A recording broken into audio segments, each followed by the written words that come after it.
ముఖ్యంగా ఇక్కడికి వచ్చిన నా మంగళగిరి కుటుంబ సభ్యులందరికీ నా ధన్యవాదములు. ఇక్కడికి రావటం నాకు చాలా ఆనందంగా ఉంది, నాకు చాలా గర్వంగా ఉంది. ఎందుకంటే లోకేష్ గారికి నాకు ఇక్కడ తయారు చేసిన అందమైన చీరలు కానివ్వండి, వస్త్రాలు కానివ్వండి, లేకపోతే ఇక్కడ స్వర్ణకారులు చేసే అందమైన ఆభరణాలు కానివ్వండి, చాలా ఇష్టం.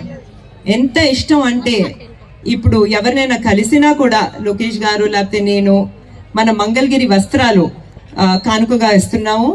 మీరు చూసే ఉంటారు, మన మోడీ గారు రాజమండ్రికి వచ్చినప్పుడు కూడా నారా లోకేష్ గారు ఆయన్ని మన పసుపు మంగళగిరి శాల్వాతో ఇక్కడికి వెల్కమ్ చేయడం జరిగింది. మాకు నిజంగా ఎంతో గర్వంగా అనిపిస్తుంది.